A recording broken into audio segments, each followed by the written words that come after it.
Hey everyone, welcome back to Corporate Decoder, the place where we dive into the nitty-gritty of corporate filings. Today we're cracking open Village Farms International's recent report, and trust me, it's juicier than one of their greenhouse tomatoes. And hopefully it will lead to less shareholder tears. Before we start, if you appreciate getting straight insights from boring corporate documents, make sure you're subscribed and come join us on Discord channel to chat corporate finance. The link is in the description below.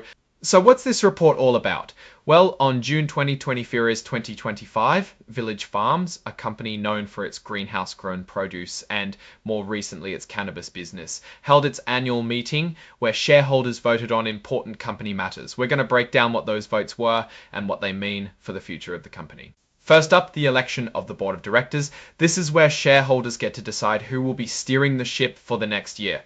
All the nominees, including John McLernon, John Henry, David Horwinski, Kathleen Mahoney, Christopher Woodward, Carolyn Michael DiGiglio, and Stephen Ruffini, were elected to serve until the 2026 annual meeting.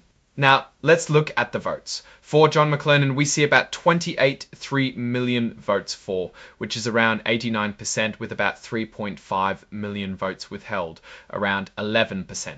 About 21.6 million were broker non-votes. This tells us that most shareholders who voted were in favor of McLernon. Broker non-votes happen when brokers holding shares for clients don't receive voting instructions and therefore don't vote on certain matters. That is an important number because it reflects the votes cast.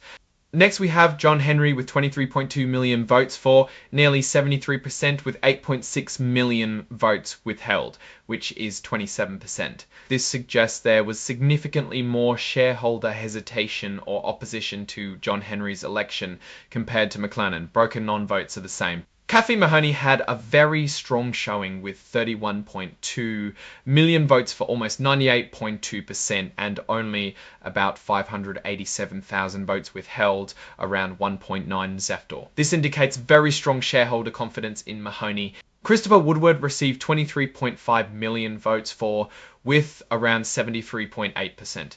About 8.3 million votes withheld, which represents 26.2%. Again, we see those large numbers.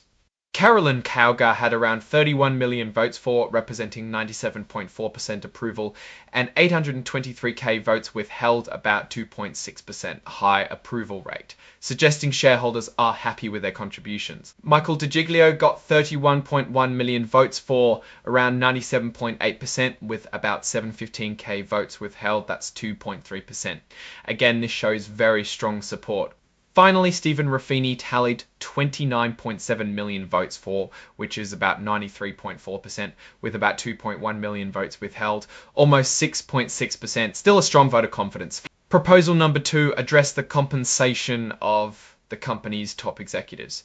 Note that this vote is advisory, meaning the board isn't obligated to act based on the outcome, but it's a good gauge of investor sentiment. The vote shows 24 million votes for, or about 75.5%. Approving the executive compensation, almost 7.5 million voted against, around 23.6 million broker non-votes. The considerable number of votes against indicates some level of shareholder dissatisfaction with how much the top executives are being paid. The last proposal was about reappointing KPMG LLP as the company's independent auditor for the fiscal year ending December 31, 2025. This is standard practice to ensure financial accountability.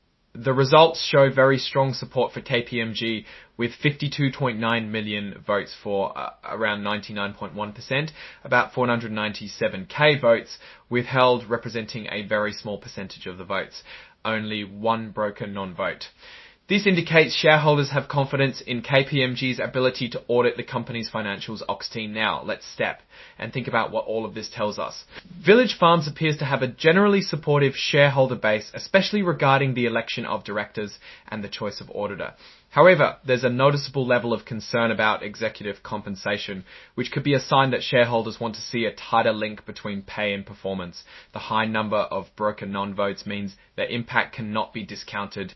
Looking ahead, Village Farms needs to be aware of these shareholder concerns and address them proactively. This could involve clearer communication about how executive pay is determined and how it aligns with the company's goals.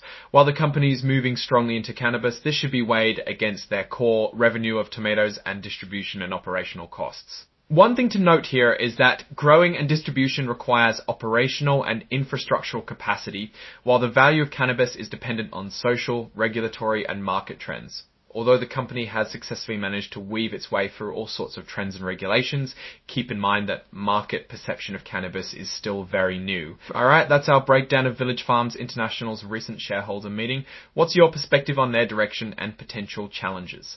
Leave your insights in the comments. If this analysis added value, hit that like button and subscribe for more deep dives. That really helps us to make more of these videos.